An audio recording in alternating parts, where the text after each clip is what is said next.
talk over. I'm listening the entire time, so just yell at me if you want. We'll just be moving around. Sorry, what were you going to say? And a very pleasant Tuesday afternoon to you, or I should say Tuesday afternoon. I'm getting my days mixed up, everybody. Isaac Petcash here at the Alert Desk for Erie News Now as we bring you now live coverage of what is the trial of former officer Derek Chauvin. A verdict has been reached by the jury in Minnesota, and we are awaiting that verdict to be read. We expect that verdict to come within the next half hour or so, anywhere between 4:30 and 5 o'clock. And here live on ENN Plus and on our Facebook and Twitter pages, we are going to be bringing you live coverage as we await the verdict to be read. Here is the picture of what we're looking at now. The courtroom in Minneapolis, right now silent, but in minutes we expect there to be a verdict reached and a verdict read. So we'll keep you up to date on social media. We're looking in just to see if we can find any updates, whether that's updates from people inside the courtroom, whether that's updates from people outside in Minneapolis or people here in Erie that are reacting to the verdict today as we await that to be read. Again, in the killing of George Floyd back last year. But before we do that, we want to bring in, as we await for this verdict to be read, we want to bring in Attorney Joe Caulfield. Attorney Caulfield, again, thanks for being with us here. Happy to be here. On short notice. Just a little bit of a background of Attorney Caulfield. Given the distinct advantage of being home educated by his parents in elementary through high school after completing 12th grade, entered St. Mark's Seminary, where he attended classes at Gannon University, completing his undergraduate degree in philosophy, and then joined the Meisner Law Firm directly out of law school, and from there advancing his career. So distinct knowledge, more than myself, more than any of us here at Erie News Now for this case. So, Attorney, let's start by just going over the case scope as a whole. When you've made this trial over the last few weeks, what have been the big things that you've been looking at that you think will play a part in the verdict today? Okay. Yeah, I'll stay here until the key issue in this case is we have video of the moments before death and the moment of death. Anytime you have a video, that is going to be something that the jury seizes on. The jury will use the video probably more than any other single piece of evidence or any single piece of testimony that they've seen over the last 3 weeks. And I'm sure you watched several bits of the trial here. When you looked at those bits of video, those bits of testimony, was there anything specific that stood out to you that could really swing this case one way or another in the jury's eyes? Yeah, I think the sheer length of time that the jury was forced to sit there and contemplate the knee of the defendant officer on the neck of the deceased is the critical component.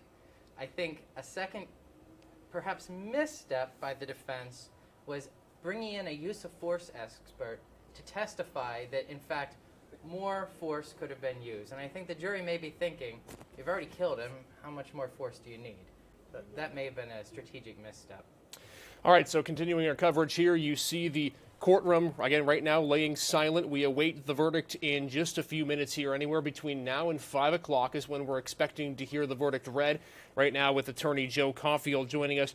Attorney, for people who may have been just watching this case for the first time, who might be new to the case, can you kind of explain how the last few weeks have went? A lot of people have been asking on social media, what does sequestered mean? What does deliberation mean? There's a lot of things to think about and kind of ruffle through the feathers, if you will, to try to figure out everything that's been going on. So just kind of explain how the trial has gone through in the last few weeks here. Absolutely. When the jury was initially gathered several weeks ago, the judge instructed them that they were not to even begin thinking about what their decision would be or could be or should be until they had finished closing arguments and had been charged on the law by the judge himself. So the idea of in our judicial system is that the jury hears everything before they even start to consider what their opinion should be. And that's when the deliberation begins, once they're sent back into that jury room. And as we know, they've only been there approximately a day after 3 weeks of testimony and evidence. All right, Attorney, let's talk about the deliberation and how long that took. We're seeing on social media for several people who are either law experts who have been through trials before, in most, not all, but in several cases, a quick verdict reached means it's normally going to be guilty, although that is not necessarily always the case. We're not sure whether that's the case this time or not. But what do you make of the quick deliberation? Roughly 10, 11 hours is how long the jury deliberated for. Yeah, and that's a good rule of thumb because usually a quick turnaround means everyone has bought into what the prosecution is saying and that they haven't had to grapple with the thorny issue of whether there's any element of reasonable doubt. Once a jury starts thinking, are there doubts, and trying to hash that out, that's when there can be lengthy delay. The fact that this was returned in a day could indicate that they weren't struggling with that issue of reasonable doubt. And again, if you look at the jury, a jury of diversity, a jury that was selected men, women, people of color, white, and that, of course, could also play a role in just making sure that the jury itself was fair in deliberations and that there wasn't a lack of diversity, for lack of a better word. No, that's important. The tricky thing is you never are able to know for sure how someone's going to react, and we make guesses and assumptions as attorneys based on people's backgrounds, but you can always be surprised by someone who you thought would be in your camp as a prosecutor or as a defense attorney who turns out to be otherwise, despite the limited background information we have about them. Talking with attorney Joe P. Caulfield as we await the decision in the verdict in the trial of former officer Derek Chauvin. We'll show you again. This is the picture that ours and all other networks across the nation are focused on right now. That is the courtroom inside Minneapolis where the trial has been going on for the past few weeks. A verdict expected to be read in about well, I wouldn't say about, between now and 5 o'clock is when we expect the verdict to be read. Again, we were talking just a moment ago, deliberations going on for just a little over 11 hours over the span of 2 days. And so the jury has reached a verdict. We found that out just over an hour ago, and we're expecting a verdict to be read soon. Attorney, I know you won't be able necessarily to talk about the difference between the charges, but just to clarify to the public, there are 3 charges that Officer Chauvin is facing here, and that would be second-degree unintentional murder, third-degree murder, and manslaughter. Just if you wouldn't mind just kind of, as best you can, quickly going about how those charges differ in some way. Yeah. The key with second-degree murder is you're typically looking at an intentional killing that's a crime of passion. That's certainly the case here in Pennsylvania. I'm not certain of how the law may differ in other jurisdictions. But third-degree murder is when there's been a death without that intention to kill, yet with the intentional use of deadly force. And so the jury's going to be parsing what was the defendant officer thinking and intending as he had his knee on the decedent's neck for those 9 minutes. And of course, that's what the jury has been deliberating. I apologize. We're going to be going kind of as we move along forward. This is a fluid situation, so I was just talking to my producer, Alex, there. We're gearing up for our show at 5 o'clock here as we await the verdict. Again, as the closer this verdict moves to 5 o'clock, that will, of course, factor in our plans for on-air and online for Erie News Now as we await the verdict here in the trial. So 3 charges, attorney, in your mind, in your best expert opinion, is there one or all of the charges that you think could come back as a guilty verdict today? Anytime you have a case that's as inflammatory and high profile as this case has been for the last several months, anything is possible. I would note that with the president weighing in, saying that he's praying for a guilty verdict, with various Congress people weighing in, almost encouraging people to get out and protest if there is no guilty verdict, anything is possible. But if I were to guess, and I have not watched all of the evidence, I would guess that this is likely not going to result in a second-degree murder conviction because I don't think that this fits the crime of passion element that's required for that count, at least here in Pennsylvania.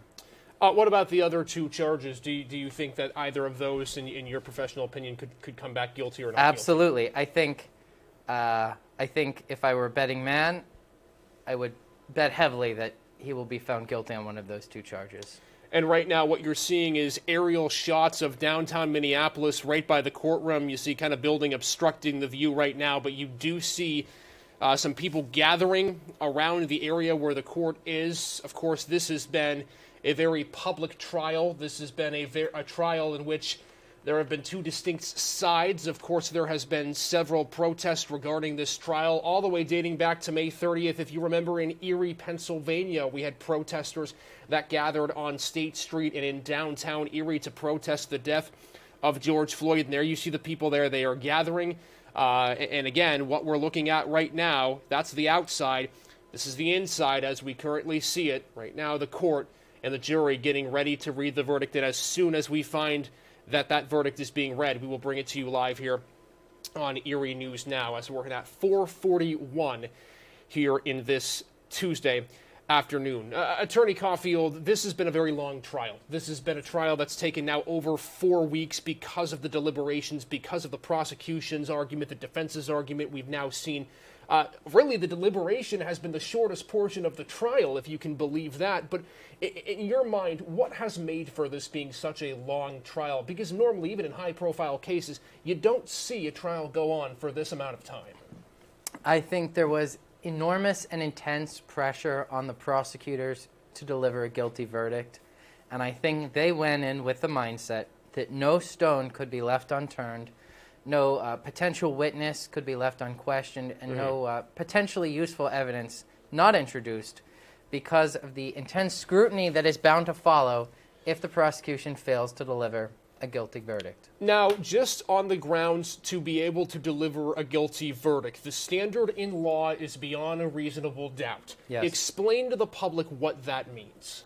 Yeah. Whenever you're trying a case, depending on the type of case that's before the jury, they have to weigh the evidence differently. For example, in a civil case, the plaintiff has to prove his case by a preponderance of the evidence, which simply means a tiny bit more likely than not.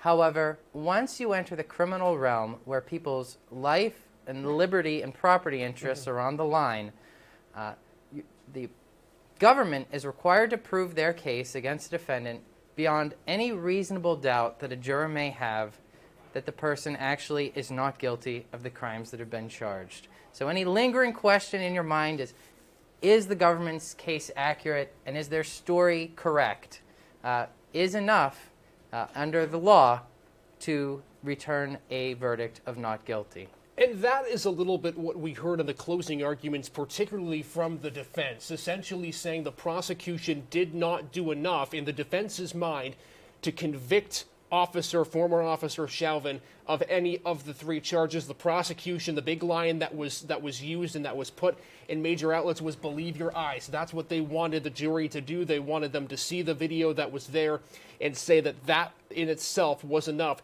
to be able to charge former officer Chauvin of one or all of these three charges.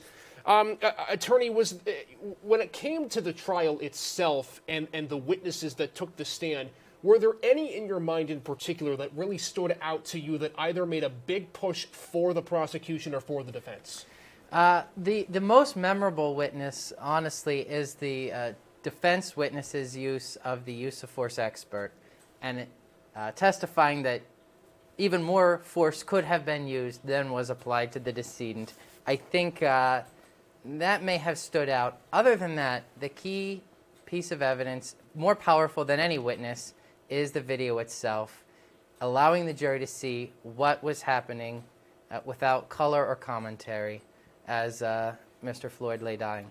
Now, one thing we also want to mention as well, and attorney, correct me if I'm wrong here, but the judge did not allow the jury during deliberations to have the transcript of the trial. They were allowed to take their own notes during the trial, and that's what they were to use their own notes and to use their memory of the trial and the contributors and the people who took the stand. Does that at all factor in any way to the jury's decision? I mean, not having the transcripts there, does that make that big of a difference when formulating a decision? I don't believe so. It's a common practice in our judicial system that the jurors rely on their own perception of the evidence and their own notes rather than being given transcript of witness testimony, because they're to perceive and recall what's important and not have some record come in after the fact and try to alter their understanding. Going to take a quick note here from one of our news people here.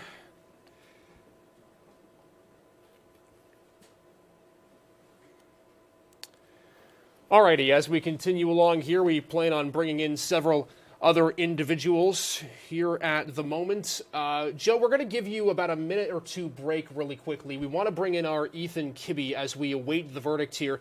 Ethan's going to talk what happened back last year, talking about the protests turned riots that happened here in Erie. So, Joe, I'll go ahead and spare you just a couple of minutes here as we look into the verdict room, if you just want to step aside for 1 second. And we'll bring in Ethan here as we continue along our coverage. Again, you look inside the courtroom. That's what we're awaiting at the current moment, that verdict to be read. We'll join Attorney Caulfield as soon as the verdict is read, so we might have to kick Ethan out. But for the moment, we have him here. And if you remember last year, if you remember back that far, Ethan was the man on the scene. You yourself were tear gassed. You were right at State Street in that area where the protests turned riots were happening. Can you reminisce at all of what that night was like and what you saw? Yeah, you know, it's not something you ever expect to see in a town like this. But I think it shows just how much this case affects the nation. And so as we await this verdict, a lot hinges on this, right? We've both been out in the community over the last year, and anytime this topic gets brought up, there's a lot of angst here, a lot of worry that, you know, you'll speak with leaders of the African-American community, and they'll say, listen, we've seen this before, and there's that hesitancy there about what happens now, right? If you don't have a guilty verdict, who knows what we may see tonight? And that really is the question mark, right? Things right now are a powder keg. You've been out and about. Right. I have too. Right. It was scary that night. The tear gas all over the place. Police trying to march protesters back. Protesters obviously upset over what had happened to George Floyd, trying to push back. And so you wonder if you're heading down the road toward a repeat of that, depending on the verdict today. And I think that's really the central issue here, is that this isn't something that's contained to Minneapolis by any means. You're going to see a ripple effect throughout the entire country, regardless of which way this goes. But you've got to imagine that perhaps you see riots again if you have a not guilty verdict. It's a very good point. As we look at the aerial shots just outside the courtroom of Minneapolis, what Ethan was saying just a moment ago really fits a perfect mold of what we're looking at here. Many of you might be watching this and might be asking, why are we covering this in the way we are? This is Minneapolis. This is hundreds of miles away. This is nowhere near a viewing area. It's in a different time zone. But as Ethan can attest, this is a ripple effect across the entire country. Right now, every news station, almost every news station, tuned in at this moment to this courtroom right here, waiting for the verdict. And this really, Ethan, since May 30th, which is when the riots happened in Erie and subsequently throughout the rest of the U.S., has really started a talking point, if you will, as to how we go about policing, how we go about racial inequality and injustice in our country. And I think that really has started and has now culminated with the verdict in this trial. Right, and we've even heard discussion of that here in Erie about possible reforms and what do we do differently. How do we avoid something like what happened to George Floyd happening here? Mercifully, we have not seen anything like that, thank goodness. But how do you avoid having that sort of confrontation with a police officer where an arrest goes awry to that extent where somebody ends up dead? And so we've seen that here. We've seen it all over. We're seeing police reform bills put through some legislatures. On the flip side, we just saw Florida sign an anti-riot bill, an anti-protester bill, kind of in the other direction. So we're seeing these divisions throughout the country, all stemming from this one incident. And that's really where the country's at right now at the moment. Just so much angst over this, so much tension built up. And it could culminate here literally any second. Really quickly, you being boots on the ground last May 30th, depending on how this verdict is read today, what do you expect tonight, not just in Minneapolis, not just around the country, but here in Erie?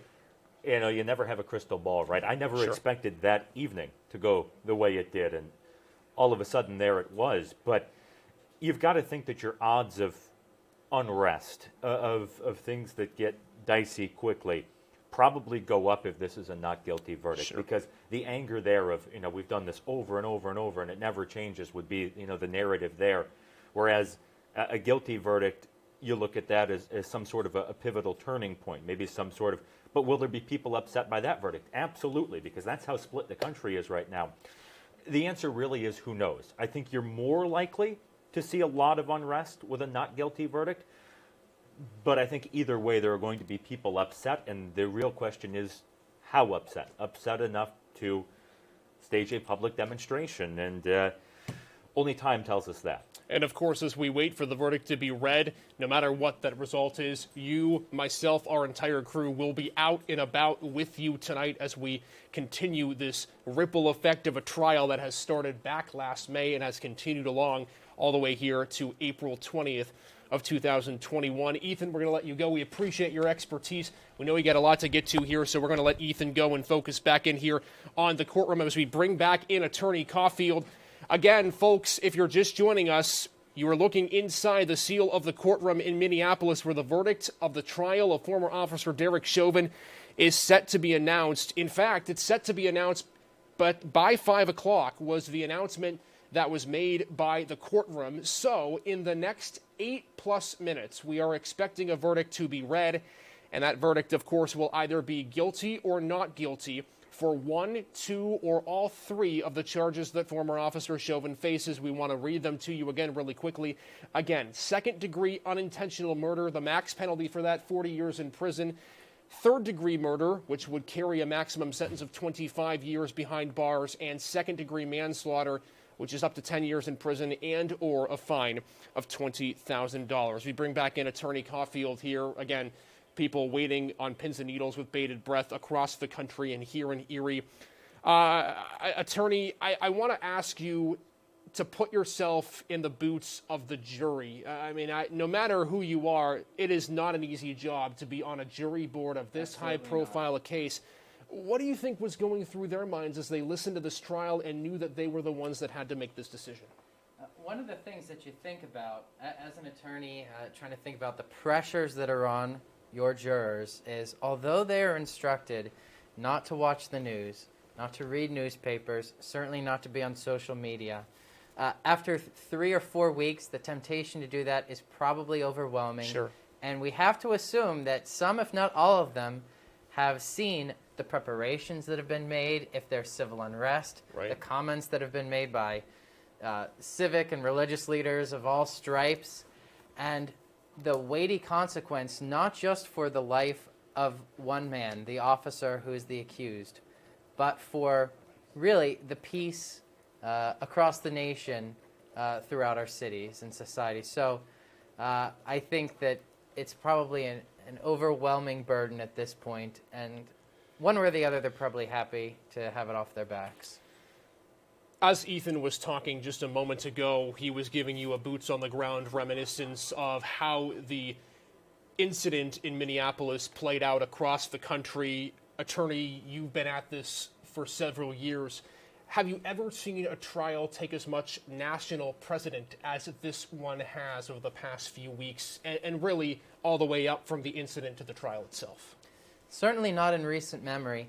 The easy comparison, although different in fundamental ways, but the easy comparison is the O.J. Simpson trial of the 90s, when you layer on the questions of race, when you layer on the national interest, when you layer on the pressure that was on the prosecutors to deliver, and it may be very well the O.J. Simpson case that has put even additional pressure on the prosecution to deliver in this instance.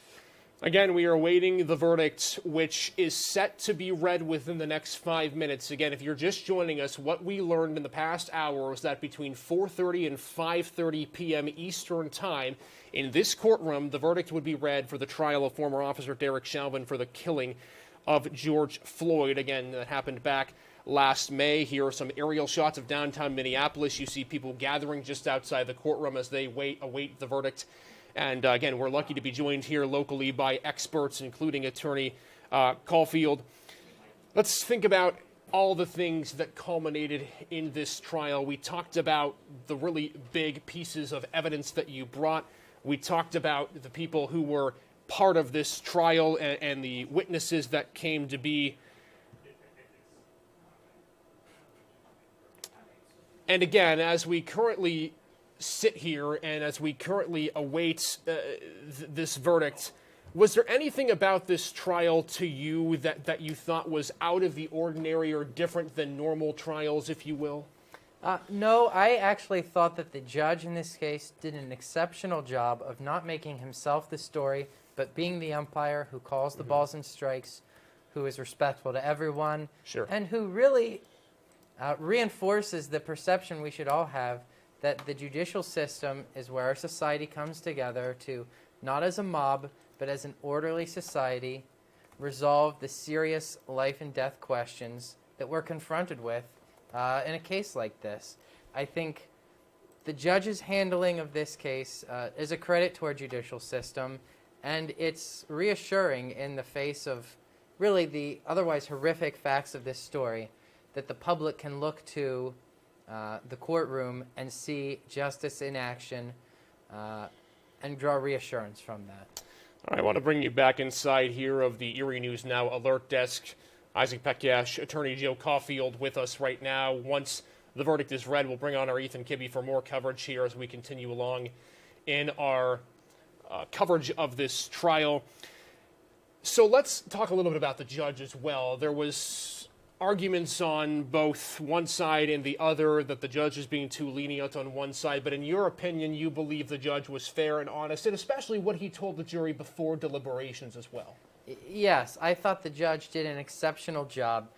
One of the jobs of an attorney is to create a record on which an appeal could be brought. And the best way to do that is by raising issues that the judge is going to rule against you on. And that way you can go to an appeals court if you're not happy with the decision and say, look, the judge ruled against me. If he hadn't, the outcome would have been different. Give me a new shot at this. So there will always be issues that one side or the other is not happy with. But as a whole, I think the American public, certainly the people of Minneapolis, can be proud of the work that this judge did. It's another good question to bring up. Do you expect any appeals depending on how the verdict is read today? I think almost certainly. If he is found to be guilty by the jury, I suspect there will be an appeal, and one will likely center on the comments made by the president, by certain congresspeople, that put clear public pressure on the jury to find that the defendant was guilty.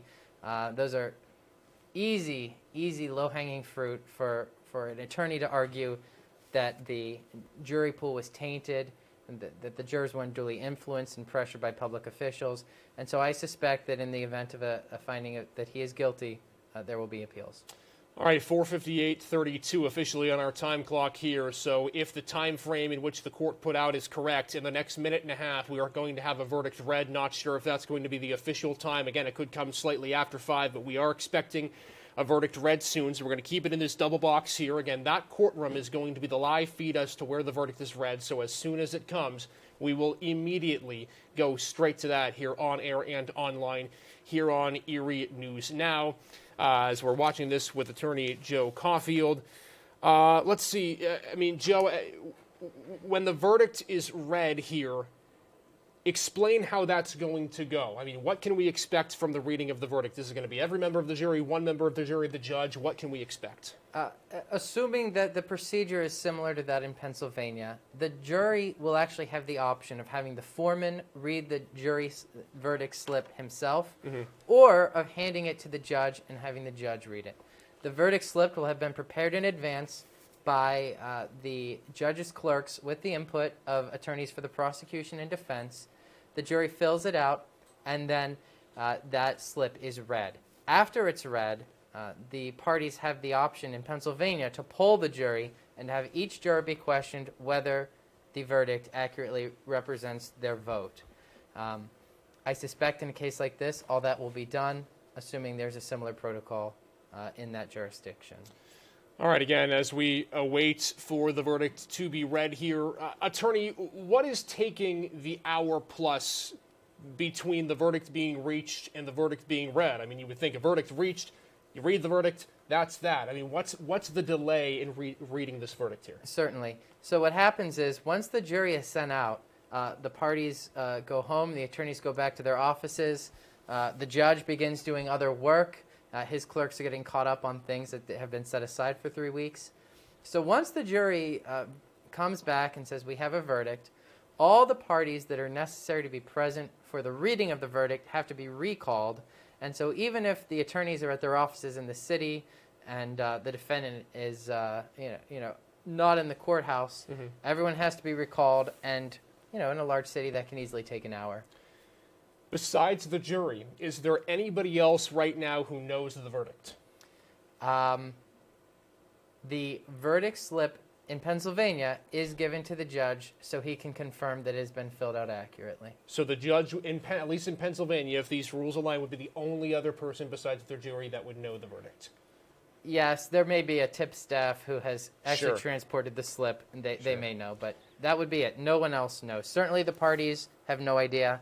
Certainly no one in the public or the media has any idea. Now, who all will be in the courtroom when the verdict is read? Typically, this is pre-COVID, courts are public places. Since the protocols, they've been heavily restrictive. Sure. Not even all the members of the parties to lawsuits are able to get into courtrooms at times. But I suspect the people that will be there will be the judge and his staff, the defense attorneys, the prosecution, the jury themselves, and the defendant and his family. Other than that, it's unlikely they're letting anyone in simply due to the pandemic that we're living through. Now, when it comes to the jury's decision, of course, there are multiple members on the jury, and I think people are somewhat confused in some aspects as to how they come to a decision, whether it has to be unanimous or whether it's a simple majority or major majority. How does the jury have to come to a decision? Does it have to be unanimous, or can it be, again, simple majority, major majority, whatever you might call that?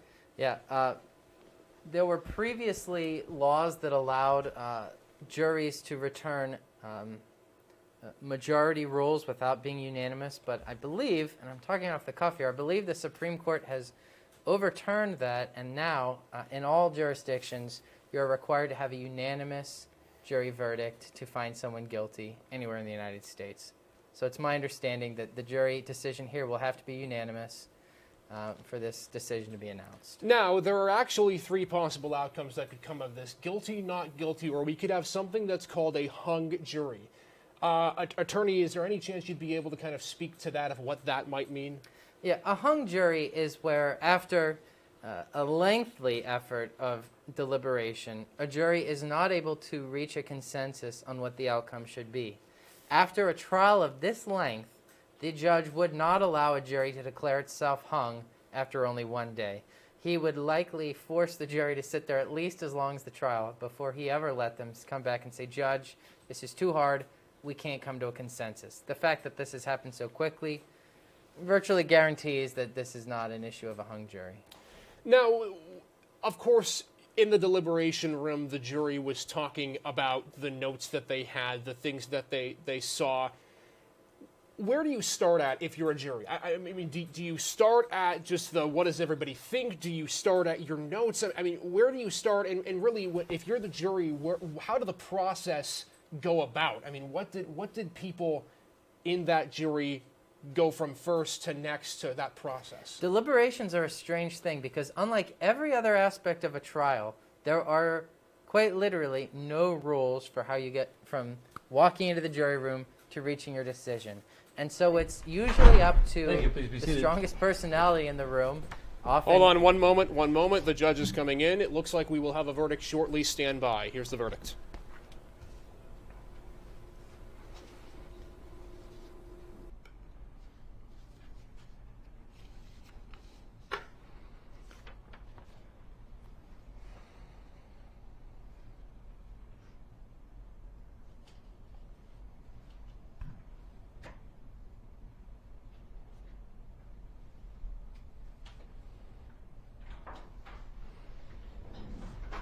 All rise for the jury.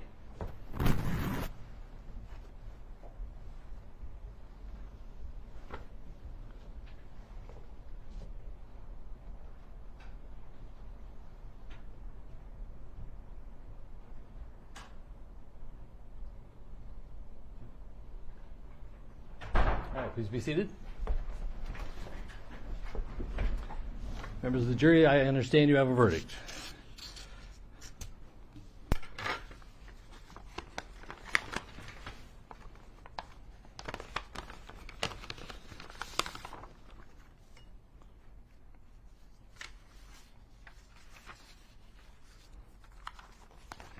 Members of the jury, I will now read the verdicts as they will appear in the permanent records of the 4th Judicial District. State of Minnesota, County of Hennepin. District Court, 4th Judicial District, State of Minnesota Plaintiff versus Derek Michael Chauvin, Defendant. Verdict, Count 1.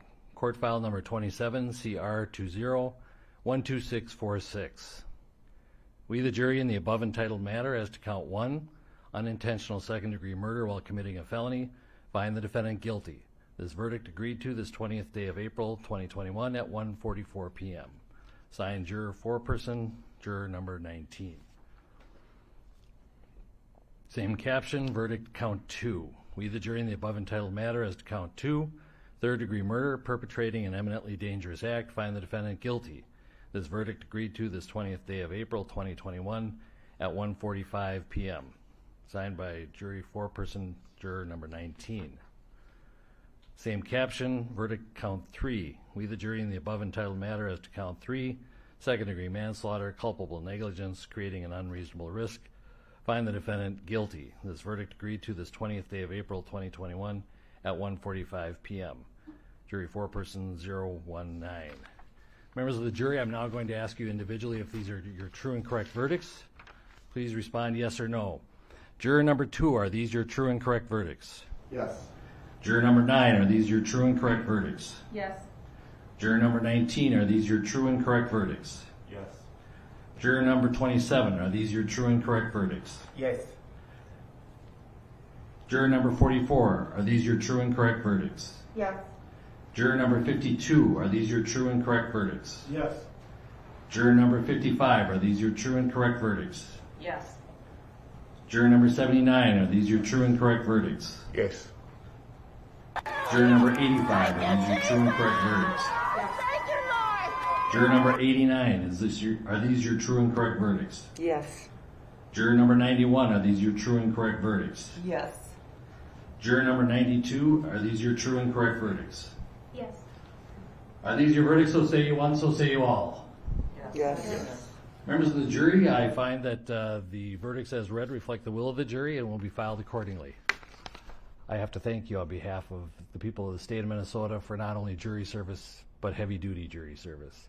What I'm going to ask you to do now is to follow the deputy back into your usual room, and I will join you in a few minutes to answer questions and to advise you further. So, all rise for the jury.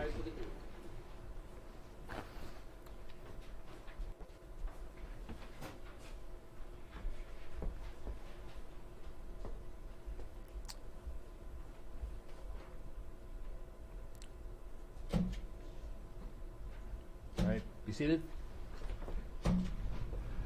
With the guilty verdicts returned, we're going to have Blakely, you may file a written argument as to Blakely factors within 1 week.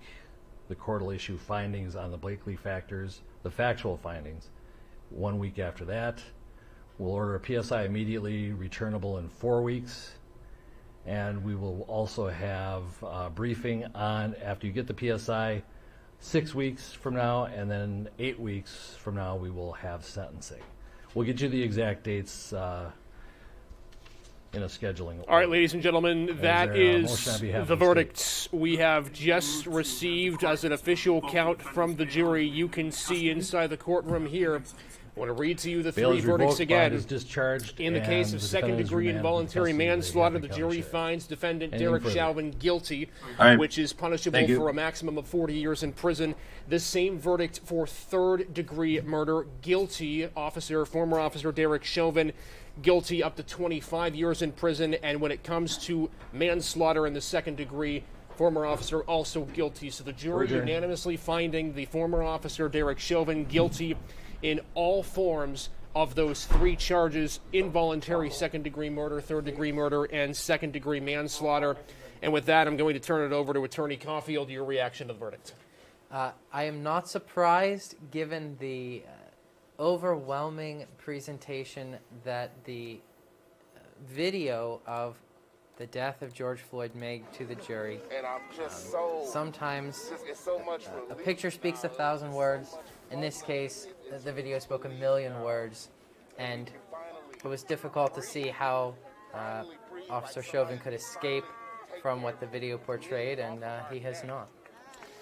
And again, as we look at these charges, again, all of them guilty. On your right-hand side, what you're seeing is downtown Minneapolis, people reacting to the verdict outside the courtroom in Minneapolis and Erie and around the entire world. So what this means now, attorney, is that all three charges he's found guilty on. What's the next step in the process? Yeah, the next step in the process right now is going to be that the jury will be dismissed. The defendant has already been arrested, and so it's unlikely, I think, that the defendant will be taken into custody now.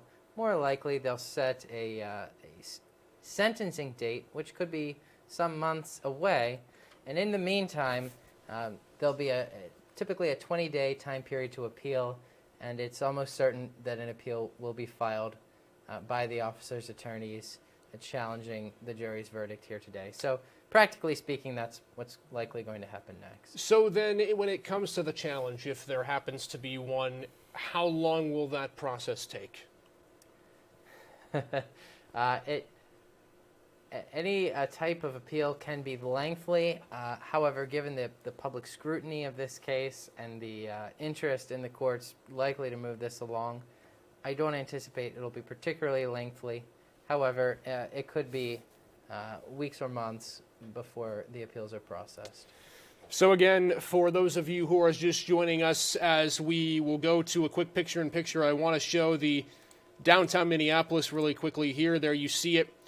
If you're just joining us, Officer Derek Chauvin, the former officer in Minneapolis, has been found guilty on all three charges. Those three charges, again, involuntary second-degree murder, third-degree murder, and second-degree manslaughter. Those carry up to a maximum sentence of 45, 20, and 40, 25, and 10 years, I should say. So a maximum combined of 75 years in prison. Attorney, I'm sure you've been on both sides of these cases. Do you anticipate the maximum sentence to be served, or is that too early to tell?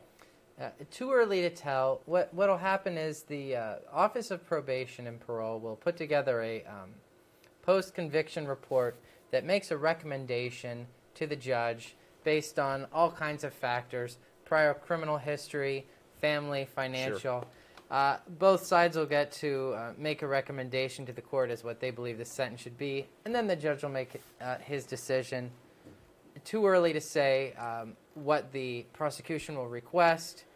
Certainly, the defense will request something in the minimum range. But was there anything, now that you look back at the trial and you know the verdict, I know we talked a little bit about key points in this trial, was there anything from the prosecution in particular that you think really pushed the jury to make this guilty verdict? Do you think that it was a person, it was a saying? I mean, what do you think stuck to the jury that had them made this guilty verdict? Yeah, the prosecution kept asking the jurors to believe what they were seeing with their eyes, believe what they were seeing on the video that was presented to the jurors, were recorded in the moments before, during, and after the death of Mr. Floyd. Sure. The video makes all the difference in the world, and I am certain that that is the key piece of evidence that the jurors relied on when they were making their decision here today. Again, right now we are continuing our coverage with attorney Joe Caulfield. We're going to let him go in just a minute, and we appreciate his expertise and everything that he's been doing.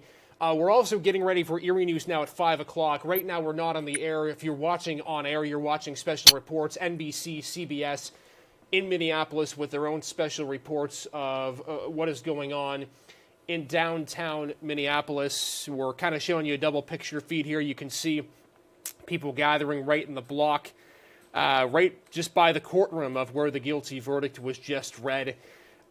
Attorney, let's now look at maybe future cases. I mean, this is, of course, an extremely high-profile case, but we anticipate there will be more cases like this to come.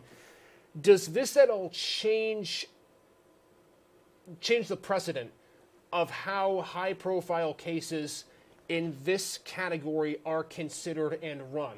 Or do you think it might revert back to your, in essence, 1 to 2 week trial? I don't think that anything procedurally will change, but here's what I think is precedential about this case.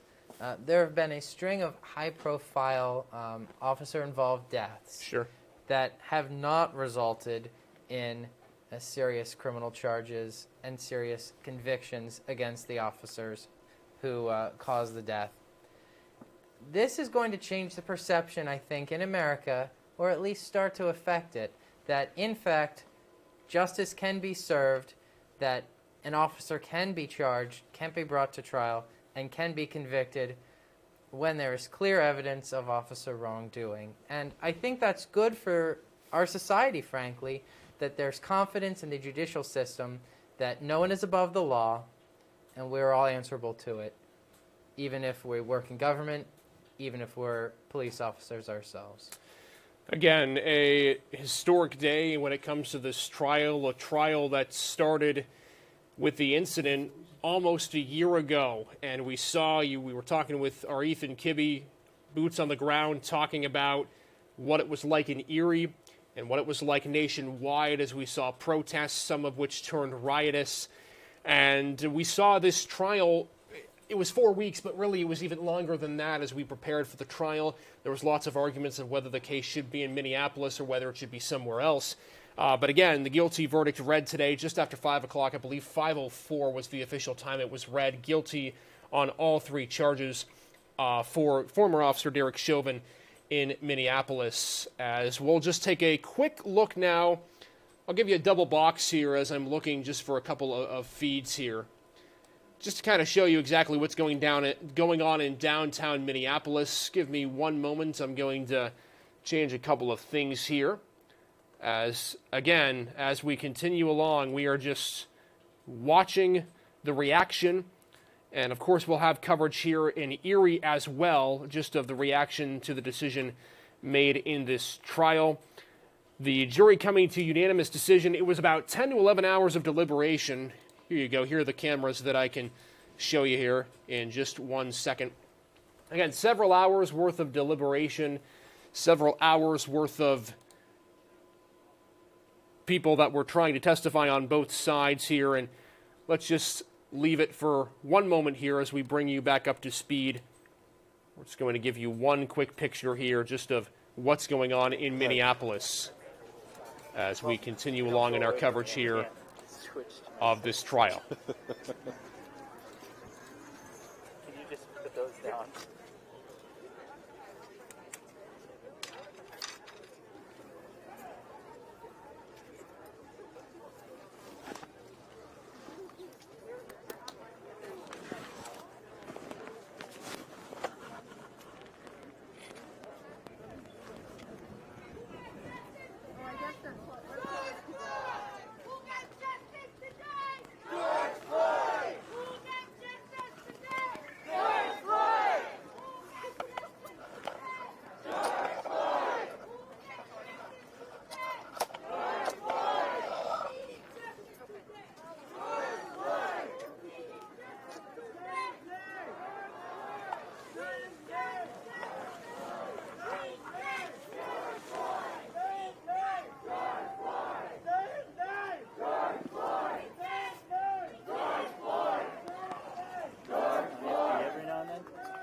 No, it's been pretty steady. I'm walking, I can't hear.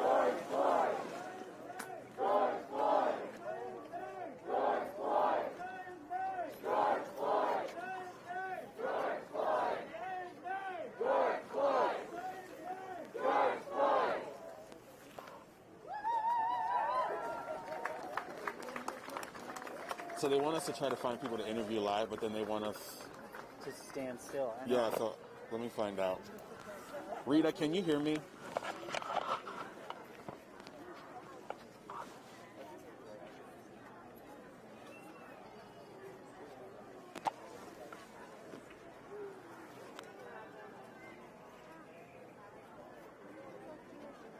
Okay, do you want us to stay on this stationary shot?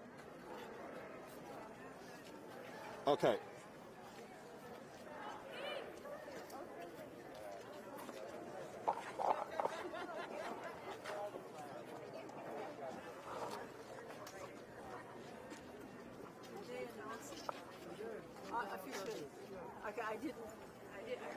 Chad, let's go this way.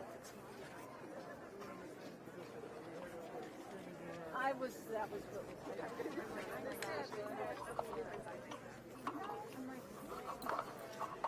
Hi, ladies. How's it going? I'm Devon with Care 11 News, and we are obviously covering this historic day here at 38th in Chicago. And I'll show you guys holding the sign, and obviously a lot of people are feeling different emotions and whatnot leading up to this moment. I was wondering if we could ask you guys a couple questions just about how you feel and why you felt the need to be out here. It's very informal. It's just straight to the point. Just kind of how we're talking. You guys can do it together. You can do it together. We'll let Trey talk. You can do it together. Spokesperson. Okay, cool. My son is our spokesperson. And again, this is super informal, just straight to the point. Why you felt the need to come out, what this means, that sort of thing. Hey, Rita, we got some folks.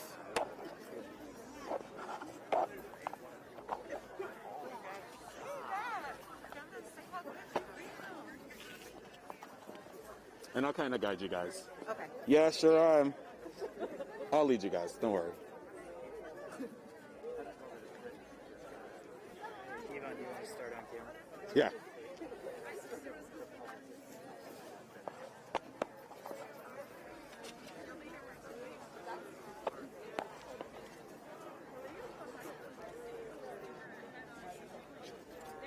And you guys can get in a little closer.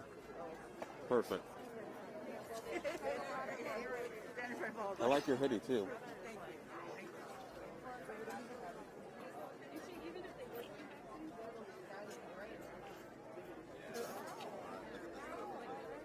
I've had it since I was like 16.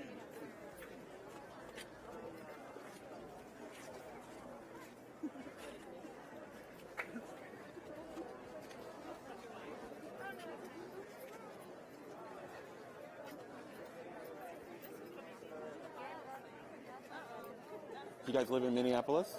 Yeah. Okay. We live right down there. Oh wow, so you guys have been a part of this really every day. Yeah. Huh. All right, folks, we are back with you here as we are continuing our coverage in the trial of talk to former you guys officer about Derek this Chauvin that endured just the last year, concluded. living If you nearby and are all a that little stuff. bit late, about 20 minutes ago, Just the being a part guilty of this. verdict being read for all three charges. Former officer Chauvin guilty of involuntary Hey, Randy, second-degree yeah, murder, there is punishable up to still 40 years in a prison. Guilty of overwhelming third-degree sense of murder, emotion punishable that's up to pouring out of 25 people years in here at prison, and 38th guilty of Chicago now second-degree that we know the manslaughter, verdict, punishable up to 10 in years in this trial. I prison. want to bring in some folks And the that I man just who has met been with here us at this whole 38th time with Chicago great who don't actually expertise live too is far attorney from Joe this area. Caulfield. Guys, what are you feeling Joe, right now in you this were, of moment? course, with us for the I'm just entirety overloaded of with this joy right guilty now. verdict. Super What do you think? I mean, you're part of this I can't even law put it into words. I'm and still this just, court so and caught this off guard. process. I mean, just your It feels thoughts really, overall really on the good. trial Big and victory kind for of us. Why'd from you guys your feel the need to be perspective out as an here today? attorney, what this means to you. I mean, Yeah. Cubs have been my courtyard store I'm since, tremendously like, proud since I of was, the like, a little judicial kid. system we have Been here in the coming here all United the States. time. I think it's one of the There's best been systems in the problems world at Cub, for but, like, it delivering never justice results in the police at a high kneeling degree on of a public man's neck confidence. for I was 9 pretty minutes straight. disappointed by so was many of messed our up. elected So officials this is your weighing neighborhood. in You've been out and here day in, day out. Talk to kind me of about given the what impression last that year the has jury been may like get as it you've been waiting for wrong this or that we moment need today. to protest it's if been, they do. been I full of think this anxiety for entire sure. trial has been proof that Been the out system here works, all the time, that though, you know, justice can be George delivered Floyd not Square by a still mob, booming, but by a calm, and there's reasoned, been, like, deliberative process sorry, I gotta grab with some. a jury We prepared got some to make people a that are making decision. it And I'm rain out hopeful here, that, if you will. They've now that got this is dollar bills that concluded, are flying in the future, air maybe here even over the tonight, crowd. Someone's just our elected throwing money in officials will celebration reaffirm of that we this can have confidence verdict here in at our 38th. judicial system and that our society can return to some level of peace over this issue. And of course, we talked about will this set the precedent for other trials in the future. I mean, May I Tony, ask has you about this it? trial in your mind changed the perceptive of how law works in our country? Well, I we mean, wanna start I know with the that's a big joyous news question to break down because this is one trial, but with it being such an important trial, I feel it's a fair question to ask. Yeah, I think if it has I it know all, they've been it's rallying changed the together. perception in this way. I think there was a lot of commentary that in the United States of America, a white officer could kill a black man, or really any person, and not face serious consequences, no matter if they did it on live video. I hope that this trial will show the rule of law works in this country. If you commit a crime and the government has sufficient evidence to prove you're guilty, you can be brought to justice, regardless of who you are, regardless of if you work for the government, regardless of if you work in law enforcement. And that's a good thing for democracy, frankly. Again, Attorney Joe Caulfield joining us here as we're back at the Erie News Now Alert Desk. We're currently watching in Minneapolis, in Erie. We have live team coverage on the ground, and we will be going on the air live for Erie News Now at 5:30 on WICU, and we'll be talking with Joe there as he finishes up his coverage. A busy man, but we're happy he's here with us to be able to at least give us some expertise on this trial, as I'm going to quickly show back to what we're happening on the ground right now here. All right, so we are just getting in a couple of statements from places around our area. We're getting a statement from the City of Erie. We are going to be reading that statement in just a couple of minutes here. And I'm just taking a look at the statement to see exactly what it says and exactly what we can expect. And like we said, whether this is the City of Erie, whether this is Minneapolis, whether this is, your mom and pop business shop, everybody has an opinion on this case. And now I think everybody kind of knows a little bit more how the process of law works. So you might have some competition in your field here, Attorney, as we move forward in the next couple of weeks to couple of months. Also, too, this trial, too, happening in the midst of a pandemic, was, besides the numerical amount of people inside the building, was there anything different that had to be adapted that maybe people didn't really realize? Absolutely. The jurors probably were not allowed to sit any closer than 6 feet apart, and so they would have been spread out rather than all clustered together in the jury box we're all used to seeing from television shows and movies. I think that one of the main impacts that this pandemic has had is when you are a defendant and when you're a defense attorney, it's so important to humanize your client, to humanize the accused. And the former Officer Chauvin having to wear a mask, I think, likely hampered his attorney's ability to make him appear human. You look more emotionless, and anytime you have no emotion in the face of a death, that's a very bad thing. So I think likely the outcome would have been the same, but I think his attorney would have much preferred to have him sit there without a mask on, and that's just a reality that we had to deal with because of the pandemic that we're living through. Of course, last question before we go on the air here, Attorney, of course the facts are what the jury is expected to look at in this case. Did emotion, though, play any part at all in your mind in this trial? Trials are extremely emotional events. It's hard to explain how draining it is for those jurors to sit through 3.5 weeks of testimony with the weight of the entire country, the expectations of so many communities, certainly the African American community in particular. Sure. It's an emotional experience, and I don't know how it affected it, but it would be very naive to say that emotions did not play a part. They certainly did. All right, we are getting ready to be on the air for Erie News Now at 5:30 in just a moment, so stand by. We will have more with Attorney Caulfield in just one moment as the guilty verdicts have been read for former Officer Derek Chauvin. So just give us one moment. We'll be sitting here and getting ready for Erie News Now at 5:30. Stay tuned.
Stand by.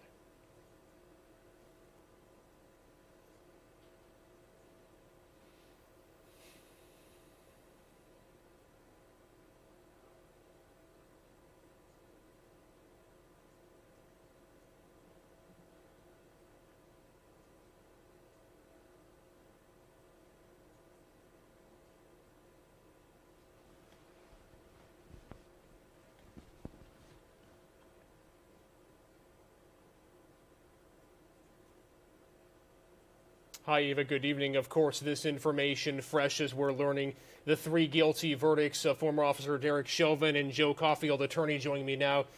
Attorney, I want to ask you just first of all your reaction to these 3 verdicts read. My reaction is that this is the latest example of the rule of law working in this country in the midst of a highly emotional case with the worst kinds of circumstances that we can be confronted with. A judge and a jury have reached a conclusion to this case and delivered justice. That's good for society. You and I were talking on social media about some key points in this trial that you think allowed the jury to think of this guilty verdict. In your mind, what was the critical point, whether that was someone who testified, whether that was somebody on the prosecution, that may have allowed the jury to lead to this decision? The critical piece of evidence in this case, in my opinion, was the video evidence. The prosecution repeatedly asked the jurors to believe what their eyes were seeing, and what their eyes saw was 9 minutes of video of an officer kneeling on a man as he lay dying. That image is hard to watch when you are not involved in the case, and when you're the jury, I think it was inescapable, and that is the critical component that's led to this verdict of guilty.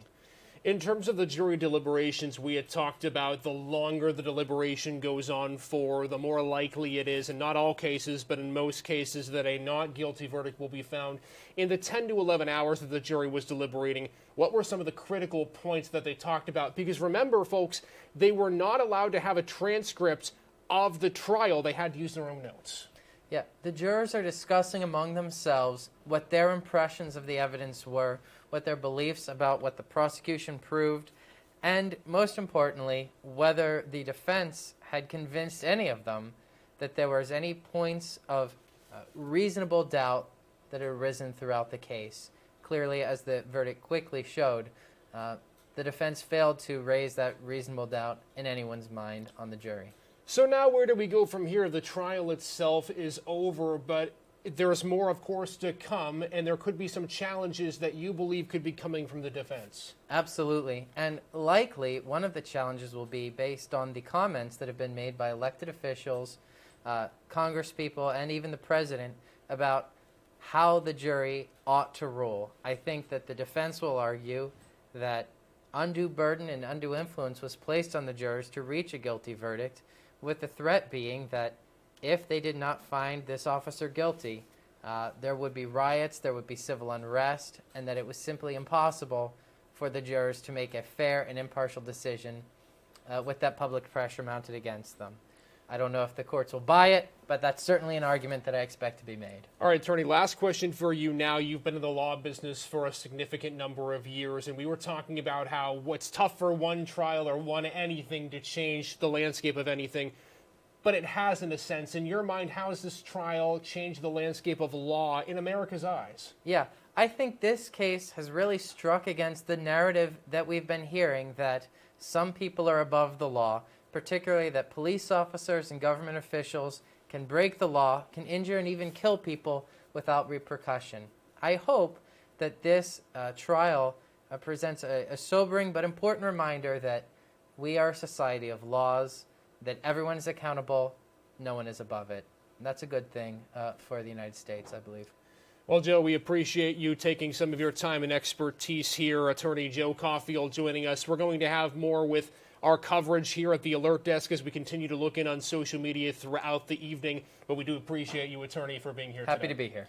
All right, the verdict has been read. We'll continue through our coverage right now. But for now, at the Alert Desk, Isaac Petcash, Erie News Now.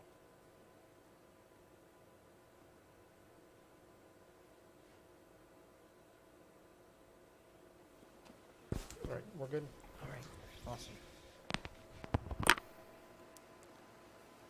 All right, thank you, sir. Much appreciated. You too Good as work. well. All right, folks, as we continue along here in our coverage on the social media side of things, we're going to take a pause in social media here so we can allow for Erie News Now at 5:30 to continue. We have wall-to-wall coverage, as we've been talking about. You just heard the final words from Attorney Joe Caulfield. Really a monumental trial in so many ways. Of course, this was a trial we talked about only happened for the span of 4 weeks, but it really took nearly a year for this trial to culminate.